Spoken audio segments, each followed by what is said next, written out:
आज मैं इष्ट देव के बारे में कुछ आपको कथा प्रवचन के स्वरूप में आपको यूट्यूब के माध्यम से आप सब जनता को और जितना पब्लिक है, जितना हमारा दाजू भाई है और जितना बहन है और चाचा चाची हैं, बाबा सब है, सबको मैं समझा रहा हूँ इष्ट देव के बारे में। इष्ट देव हमको नाराज क्यों होते हैं और घर क्यों बिगड़ते हैं और भूत प्रेत को वास क्यों होते हैं, वो आपको हम बता रहे हैं। आप लोग ध्यान से सुनिएगे। बहुत सुंदर ये कथा स्वरूप में है और ज्ञान की बात है। इष्ट देव क्यों तकलीफ होते हैं। कभी भी इष्ट देव पे अंधविश्वास मत करना। इष्ट देव पे विश्वास करना इतना कि माँ बाप से भी बढ़ के अपने इष्ट देव को विश्वास करना और उसके ऊपर एकदम छा जाना। जैसे एक बेटा माँ के साथ और पिता के साथ रोते हैं बच्चा, वैसे अपने इष्ट देव के साथ रोना। लेकिन एक बात ध्यान रखना कि सत्य कर्म करके रोना। अगर गलत कर्म करोगे तो आपको इष्ट देव सब कुछ जान जाते हैं। इष्ट देव में बहुत शक्ति है, परमात्मा से भी ज्यादा इष्ट देव में शक्ति है। वो हमारा नीचा खारी है। जैसे हम घर पे चढ़ते हैं और नीचे खारी पे पैर रखते हैं, वैसा ही हमारा इष्ट देव है, वो परमात्मा के साथ मिलन करा देते हैं। इष्ट देव में इतना पावर है। वही परमात्मा इष्ट देव के रूप में आए हैं छोटा अंश में। जैसे कृष्ण भगवान 16 कला से आए थे, वैसा ही इष्ट देव भी कला से आए हैं और वो छोटा कला से आए हैं। इसीलिए वो इष्ट देव मध्यम उसके खारी पे होके चढ़ोगे सीढ़ी पे तो परमात्मा को आपको प्राप्त कर देगा इष्ट देव। इष्ट देव को कभी भी पूजा पाठ करना तो बहुत श्रद्धा से करना और नित्य करना और सुंदर बात है। नित्य आप कर सकते हैं, लेकिन इष्ट देव को 8 दिन पे उसको निपाई पोताई करना, लेकिन पूजा पाठ नित्य कर सकते हैं। फूल सब चढ़ा सकते हैं, धूप अगरबत्ती दे सकते हैं, लेकिन उसको सफा जो निपाई पोताई करते हैं, जो हमारा बाबा पुरखा कराए हैं, वो उसी टाइम करना 8 दिन पे। और जब भी मरण उरण होते हैं, नौकेश होते हैं, तो उस दिन छोड़ देना।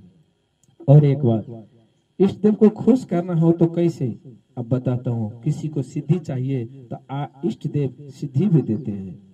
अब दशई के टाइम जैसे आते हैं, सबसे परब शक्ति के दिन तो दशई आते हैं, दशहरा जो आश्विन के मास में होते हैं। उस दिन आपको क्या करना है, पहला अपने इष्ट देव को सलामी देना है और बाद में नगरदीश को सलामी देना है और उसके बाद कलश स्थापन बैठाना है। उसके बाद आपके 9 दिन व्रत रहना है और व्रत रह के और लास्ट दिन में होम करना है आपको और कुमार भोजन भी करना है और साधु संत को भी खिलाना है। उस 9 दिन के भीतर में आपको जाप भी करना है। किस भगवान को आप जाप करना चाहते हैं, उस भगवान को भी आप जाप कर सकते हैं। राम को कीजिए, हनुमान जी को कीजिए, माता दुर्गा को कीजिए, शिव को कीजिए।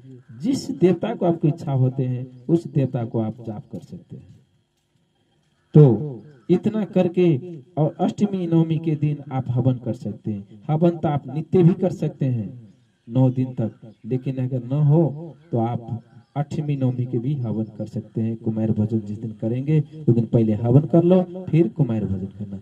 ऐसा करके देखो, आपको इष्ट देव नहीं खुश होंगे तो फिर हमारे यूट्यूब चैनल पे हमारा सब्सक्राइब कर लीजिए और हमको जवाब दीजिए कि सत्य बोले। लेकिन एक बात, विश्वास करना है आपको, और विश्वास करोगे माता पे तो आपको सब मनोकामना पूर्ण कर देंगे। अंधविश्वास करोगे तो माता चंडी रूप लेके खुद को आपको संहार कर देगा। इसीलिए चंडी पाठ करना कोई नॉर्मल बात नहीं है, बहुत बड़ा बात है। उसके ऊपर ढूंढ विश्वास करना, यही सबसे बड़ा बात है।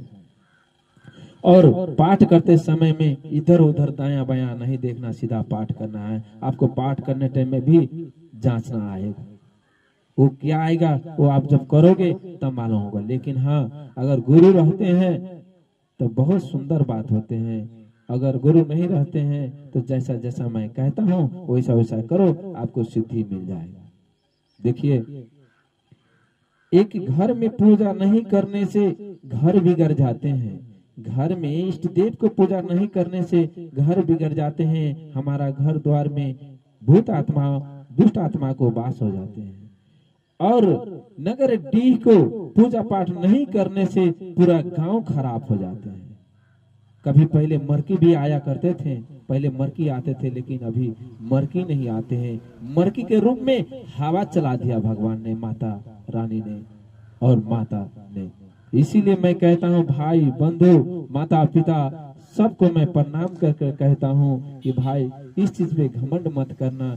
जो घमंड किए हैं उसको घमंड चूर कर दिया है। कभी अपने घर में झांक के देखना, आपको घमंड चूर कर दिया लेकिन आपको दिखाई नहीं देती।